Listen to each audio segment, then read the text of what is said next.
अखिल भूमंडलीय सर्व शिरोमणि मुनि समाज के संस्थापक आदि मुनीश्वर योगेश्वर सदगुरुदेव शिव मुनि महाराज की जय।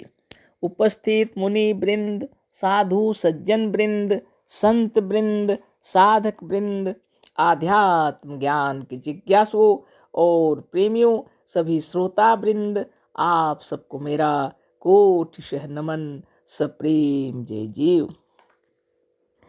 तो आध्यात्मिक चर्चा चल रही है और हम लोग सदगुरुदेव शिव मुनि महाराज रचित ग्रंथ सत्य सुंदर और स्वतंत्र विचार पर चर्चा कर रहे हैं। अध्याय 7 पर चर्चा हो रही है, ईश्वर के भक्तों की मुक्ति। 4 प्रकार की मुक्ति में से 2 प्रकार की मुक्ति के विषय में सदगुरुदेव बतलाए, सालोक्य मुक्ति और सामीप्य मुक्ति। तो यह तो मुक्ति नहीं, बंधन है।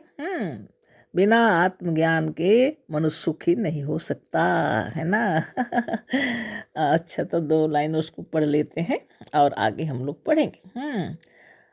आत्मज्ञान द्वारा मजहब और ईश्वर को छोड़कर मनुष्य देवता बन जाएगा।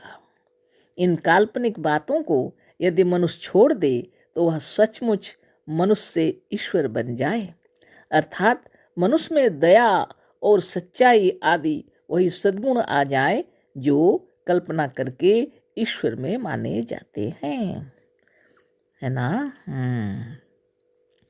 यहाँ तक चर्चा हो चुकी है, अभी आगे हम लोग पढ़ेंगे। सादृश्य और सायुज्य मुक्ति भी इसी तरह से व्यर्थ और काल्पनिक है। जिस तरह से सालोक्य मुक्ति और सामीप्य मुक्ति काल्पनिक है, उसी तरह सदगुरुदेव बतला रहे हैं सादृश्य और सायुज्य मुक्ति भी इसी तरह से व्यर्थ और काल्पनिक है। अब सुन लेते हैं, आगे फिर पढ़ते हैं। सादृश्य मुक्ति में भक्तगण ईश्वर शिव या विष्णु के सदृश हो जाएंगे। एक कल्पना है मजहबियों की। एक कल्पना है जो हम लोग पढ़े थे सालोक्य ईश्वर के लोक में। एक कल्पना है जो सामीप्य ईश्वर के निकट होने वाली। वो दोनों तो काल्पनिक ही। जब ईश्वर का ही पता नहीं है तो कहाँ जाएंगे आप। आत्मा से बढ़कर कोई ईश्वर नहीं, और ये जहाँ जाते हैं अपनी कल्पना में जाते हैं। तो अपनी कल्पनाओं को इतना खराब क्यों बनाएं आप। इसलिए वो बात गलत है। और आगे हम लोग देखते हैं ये मुक्ति जो बतलाए हैं ये क्या है। तो सादृश्य और सायुज्य मुक्ति है ना।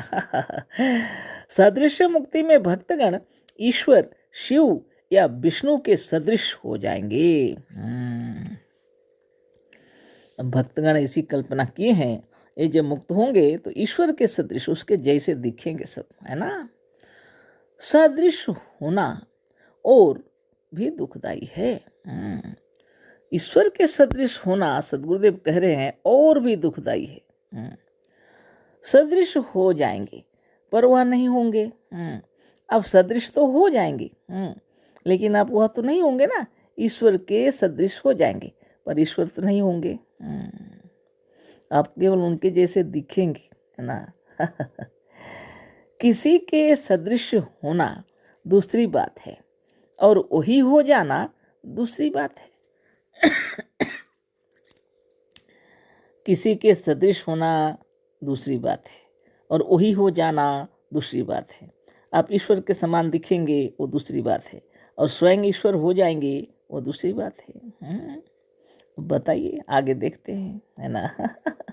आप भी विचार कीजिए। हाँ, सदृश होना मतलब उसके जैसे होना।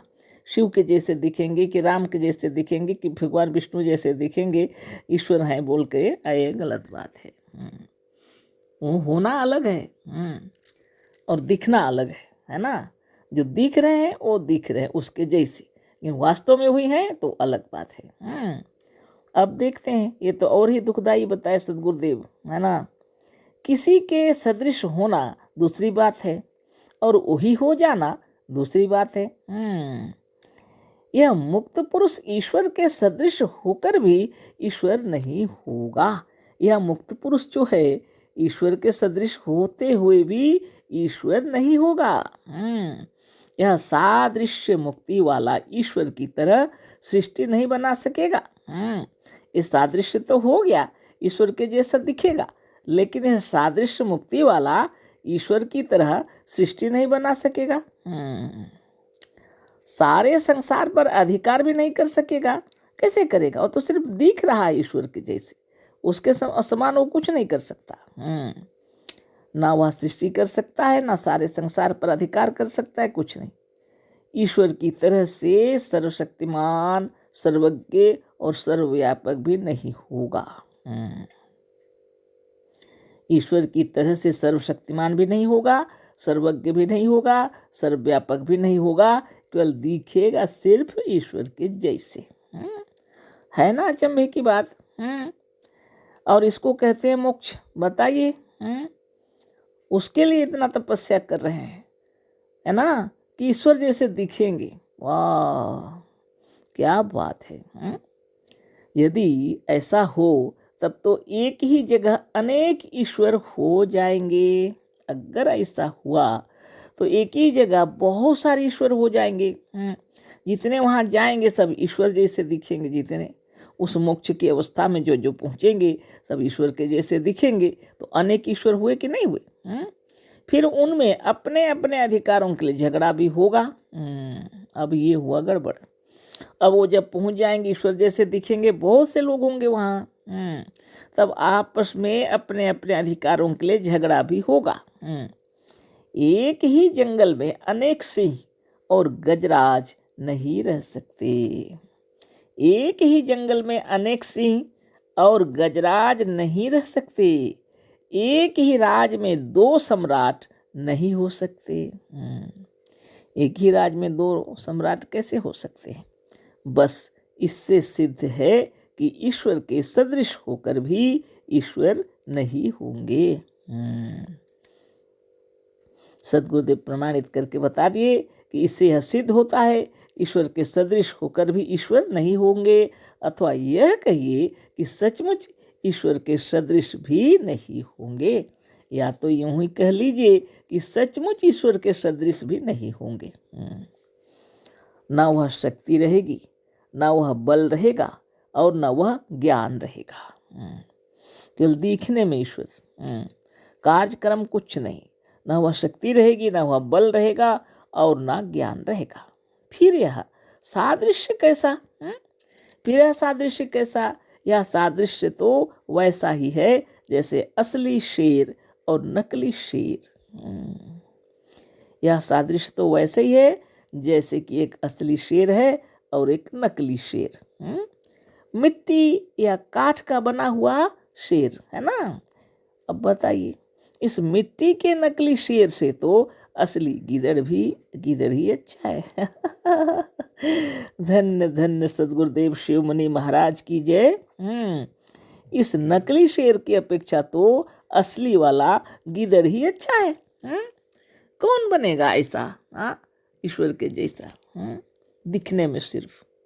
लेकिन आप योगाभ्यास करेंगे, नित्य आत्मदेव का चिंतन करेंगे और एकाग्र होकर के आत्मस्थ हो जाएंगे, स्वरूपस्थ हो जाएंगे, स्वयं में स्थित हो जाएंगे, तो क्या देखेंगे आप?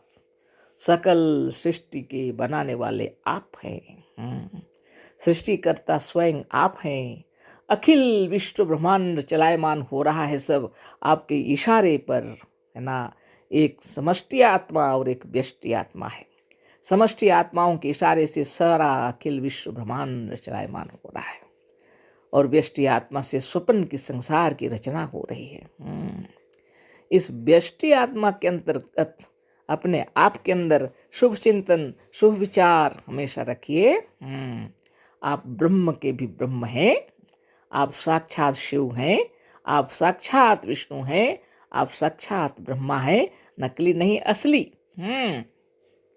इसलिए आपको सच्चिदानंद कहा जाता है, क्योंकि आप परम सत्य हैं, चैतन्यमान हैं, आनंद स्वरूप हैं। आप नकली नहीं हैं, असली हैं, है ना। जिसमें इसको जीव कहते हैं, जीवन कहते हैं, प्राण कहते हैं, आत्मा कहते हैं, इसी को, है ना। आप असली हैं। आप इस शरीर को धारण किए हैं अपनी इच्छा से, है ना। आपने इस जगत को पसारा है अपनी इच्छा से। आपकी इच्छा हुई, बाल बच्चे परिवार जगह आप अपना बना लिए, आपकी इच्छा है ना। इस कोई तो गुफाओं कंदराओं में सुखी है तो वो तो उनकी इच्छा है। कोई सन्यास धारण किए वो उनकी इच्छा है। जिनको जैसा पसंद आता है वैसा रहते हैं ना। यहाँ आप आए हुए हैं आपकी इच्छा से। इस शरीर की महिमा को समझिए। जब स्थूल जगत में आते हैं तो सबसे मिलते जुलते हैं यहाँ पर, और कहीं नहीं मिल सकते। यह जागृत अवस्था है। स्वप्न में स्वप्न की दुनिया है, वहाँ दूसरे कोई नहीं रहते हैं। उसी तरह शरीर छोड़ने के बाद जो आपकी दुनिया होती है वहाँ वास्तव में कोई नहीं रहते हैं, केवल आपकी भावनाएं होती हैं।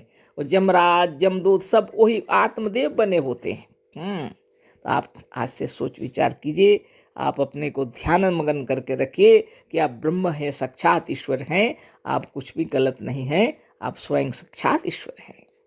ब्रह्मा विष्णु और महेश्वर है। जात भेद धर्म भेद सब समाप्त हो जाना चाहिए। जिस दिन और जिस वक्त यह ज्ञान हो जाता है कि आप ब्रह्म हैं, उसी समय सारी विचारधाराएं नष्ट हो जाती हैं, क्योंकि तुरंत आपको यह भी ज्ञान हो जाता है कि सामने वाला भी ब्रह्म ही है। ब्रह्म छोड़ के वह दूसरा है ही नहीं। जिसको आप देख रहे हैं चेतन जो है सभी ब्रह्म है ना। तो आप खूब विचार कर लीजिए और नित्य योगाभ्यास कीजिए, है ना। इतना जल्दी समय हो गया, कल फिर चर्चा करेंगे।